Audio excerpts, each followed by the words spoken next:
Dark Souls was the first game to ever test my intestinal fortitude back when I was just a teenager. Over the years, I have played and beaten a multitude of Souls games, making this my favorite genre. Elden Ring released when I was in Africa, and I no lifed it until I got home. This game was expansive and hard just like the other games. Where this game stood out was that you could go anywhere. This allowed you to never truly be stuck at a wall like the other games. After 2 years, impatiently waiting, we finally get to sink our teeth into more Elden Ring. Here is why we buying Shadow at Erdtree. The seduction and the betrayal.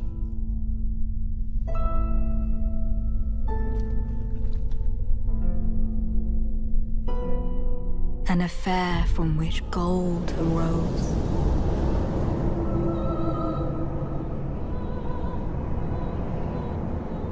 And so too was Shadow born. What followed was a war unseen. Here are my reasons.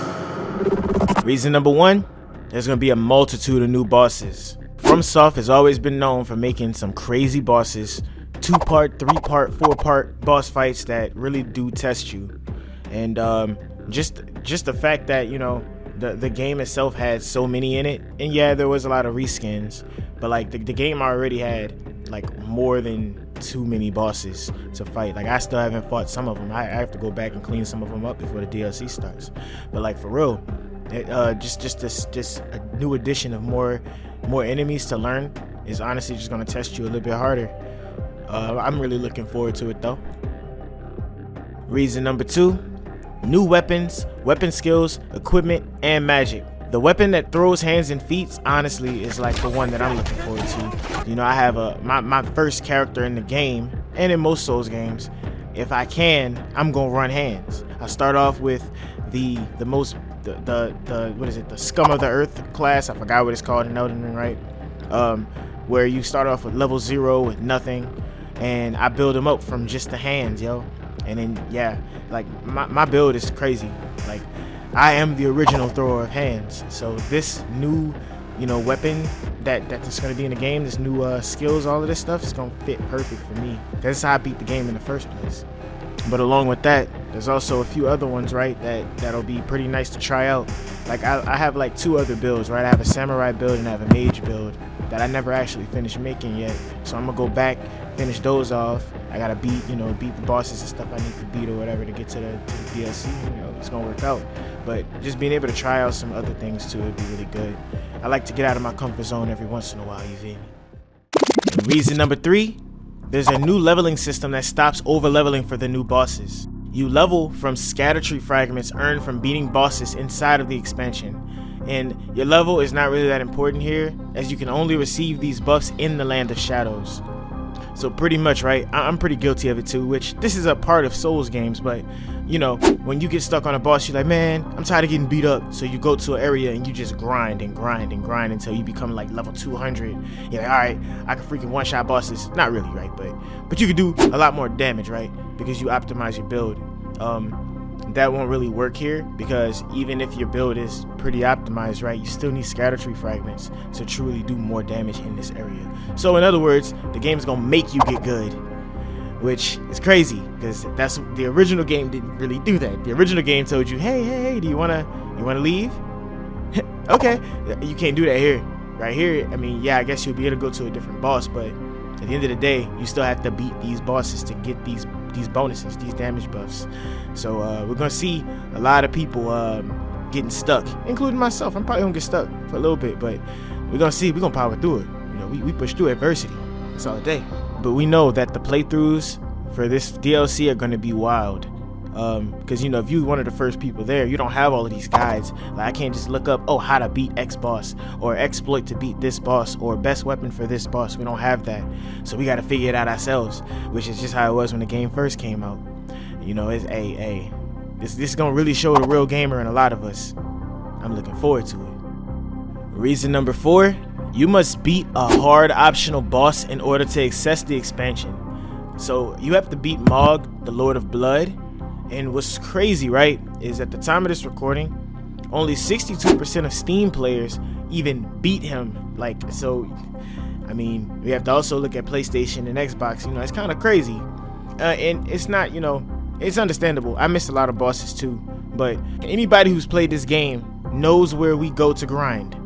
And you go fight, you go shoot the bird off the cliff. Yeah, in that area. So most people probably went to that area, did the little grind, little exploit type shit, right?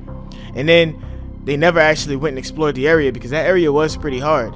So they probably never made it to the boss over there and never got to get waxed because Morg ain't easy. He's not millennia difficulty, but he is pretty powerful because he got reach.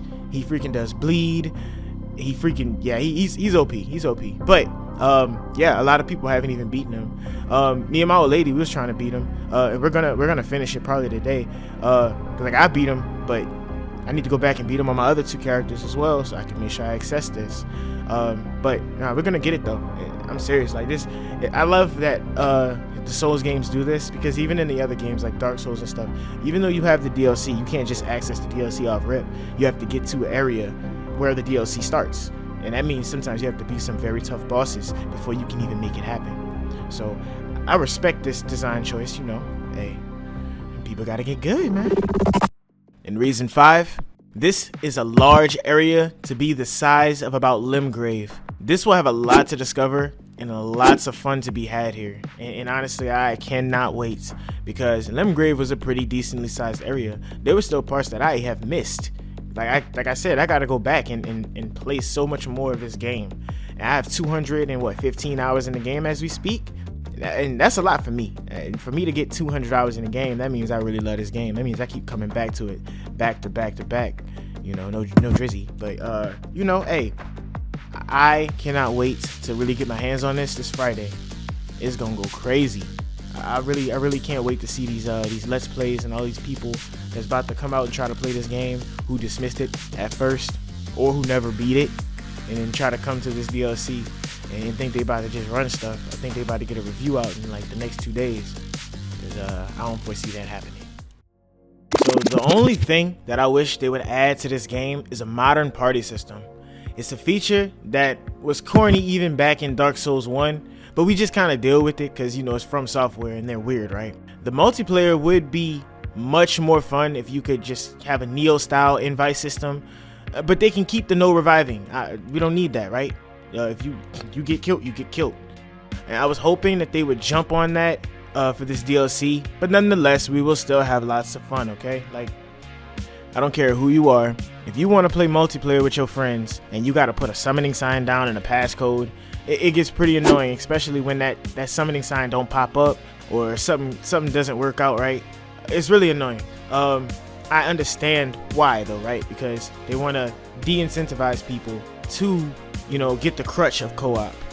Like, cause it's a crutch. They expect you to play the game by yourself and beat the game yourself. So having a co-op teammate come in is definitely the crutches, right? They definitely pushed for multiplayer like really big in this game. So, you know, you would think that they would just implement the system very simply. Oh, invite button. What's so wrong about that? You can keep the Erdtree remedies or whatever you need to do it. That's fine. But at least just give us an invite. If we die in the game, we can stay in the game as long as we still have those remedies, right? As long as we have remedies, your teammate's still in the game. Now, when you run out of remedies, okay, bam, they get kicked from the game because you don't have any more, and now you have to go grind a few more. Whatever, cool. I wouldn't trip about that, but it's just the fact that we have to do all this extra stuff just to play with your friends. It's corny, but hey, it's whatever. It's still Elden Ring. I love it. The Tarnished takes their first steps into the world, knowing not what awaits them.